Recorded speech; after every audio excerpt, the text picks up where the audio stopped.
بسم اللہ الرحمن الرحیم۔ عزیز طلبہ السلام علیکم، میں خرم رضا، آپ دیکھ رہے ہیں میرا YouTube channel Urdu class with خرم۔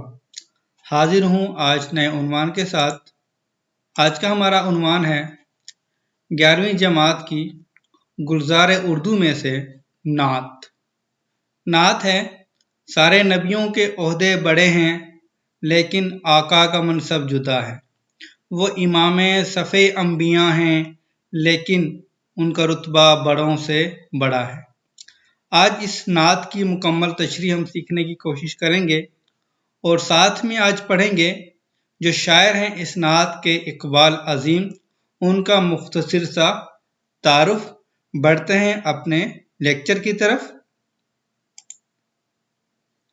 یہ نعت ہے جو ہم پڑھنے جا رہے ہیں۔ آپ کے سامنے اسکرین پر یہ کتاب کا ایک صفحہ موجود ہے۔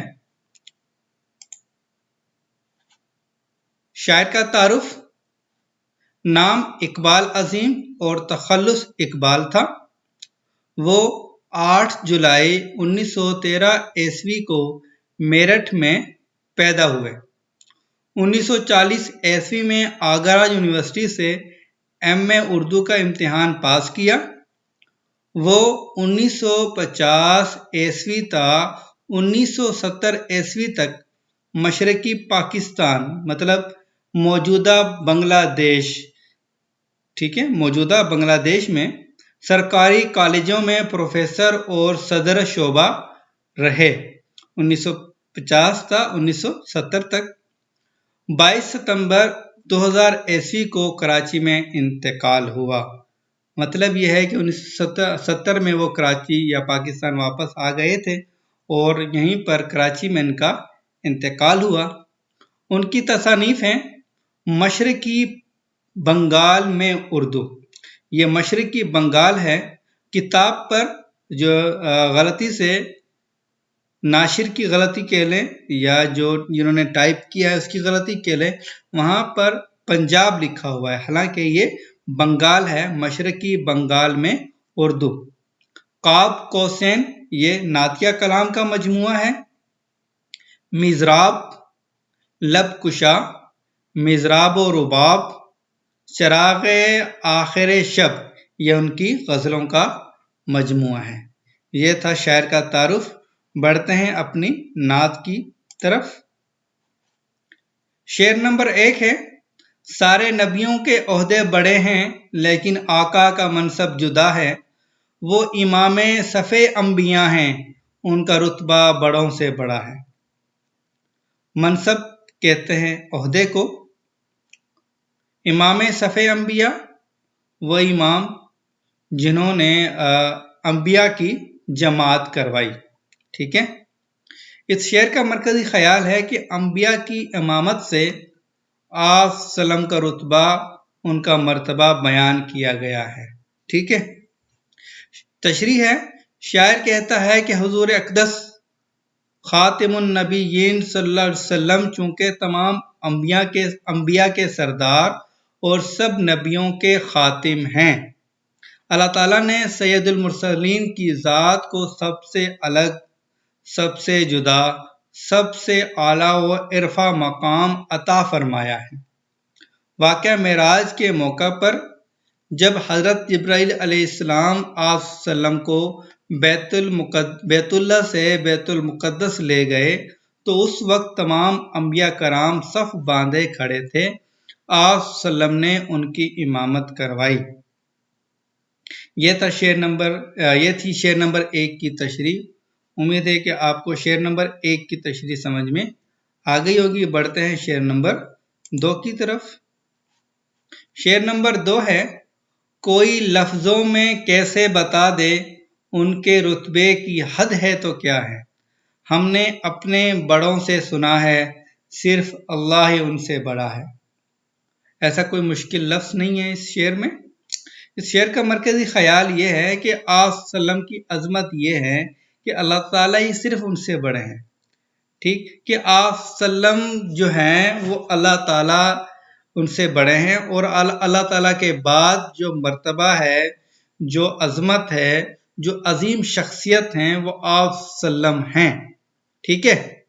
تشریح ہے. شاعر کہتا ہے کہ جس کا ثنا خواں خود خالق کونین ہو. خالق کونین مطلب دو جہانوں کا خالق، جس کی ثنا میں پورا قرآن نازل کیا گیا ہو.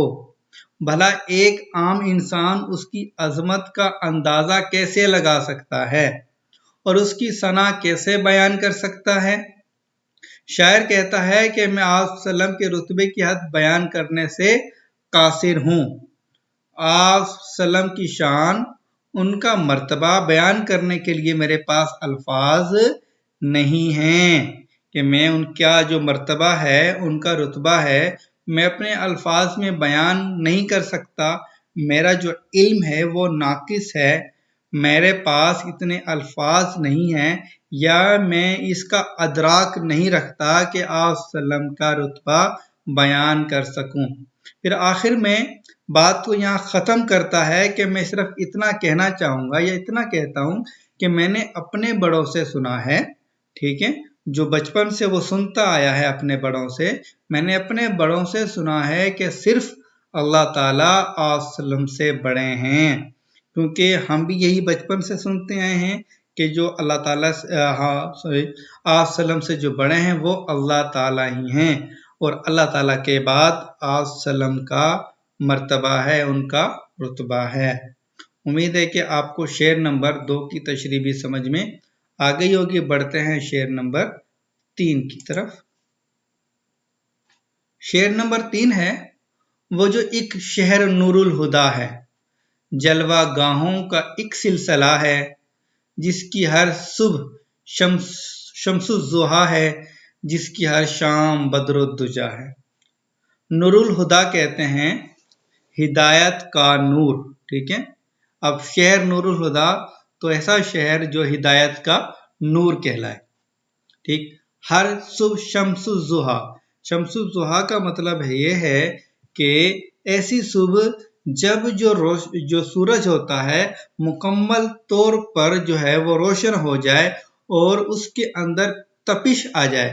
مطلب یہ ہے کہ 8 بجے سے لے کر جو ہے وہ 12 بجے کا ٹائم کہہ لیں یا اس کے بعد کا ٹائم مکمل جو ہے سورج روشن ہو جاتا ہے.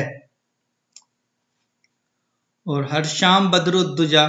بدر الدجا کہتے ہیں 14ویں رات کا چاند. ٹھیک ہے. ایسا چاند جو 14ویں رات کا ہوتا ہے، مکمل روشن چاند. اور جلوہ گاہوں، ایسی جگہ جہاں پر نظارے دیکھے جاتے ہیں. ٹھیک ہے. نظارے دیکھنے کی جگہیں. مرکزی خیال ہے اس شعر کا: شہر مدینہ جلوہ گاہوں کا خزینہ ہے. مطلب کہ ذخیرہ ہے. یہاں پر جلوہ گاہیں ہی جلوہ گاہیں ہیں، اور وہاں کے صبح و شام آفتاب نبوت سے روشن ہیں. ٹھیک ہے. وہاں کے جو صبح اور شام ہیں، جو ہمارے نبی کا جو آفتاب نبوت مطلب کہ نبوت کا جو سورج ہے، مطلب ہمارے نبی وہاں پر موجود ہیں، اس وجہ سے وہاں کے صبح و شام جو ہیں وہ روشن ہی روشن ہیں. تشریح میں شاعر کہتے ہیں، اس شعر میں بیان کرتا ہے کہ جو شہر مدینہ ہے یہ پہلی اسلامی سلطنت ہے. ٹھیک ہے. شہر مدینہ جو ہے وہ پہلی اسلامی سلطنت ہے، جہاں سے پورے کرۂ ارض میں اسلام کی روشنی پھیل گئی، کیونکہ یہ شہر ہدایت کا نور ہے. کیونکہ یہیں سے جو ہے وہ صحابہ کرام اسلام کی تبلیغ کے لیے نکلے، اور انہوں نے پوری دنیا میں اسلام کا جو ہے وہ چراغ روشن کر دیا. ٹھیک ہے. شاعر اس شہر کی صبح و شام کی تاریخ میں بھی رطب اللسان ہے. رطب اللسان کا مطلب کہ ان کی تعریف کر رہے ہیں، آسانی سے کہہ رہے ہیں، روانی سے کہہ رہے ہیں کہ یہاں کی ہر صبح شمس الضحیٰ ہے اور شام جو ہے وہ بدر الدجا ہے، کیونکہ اس شہر کا ذرہ ذرہ آفتاب نبوت کے نور سے روشن ہے. ٹھیک ہے.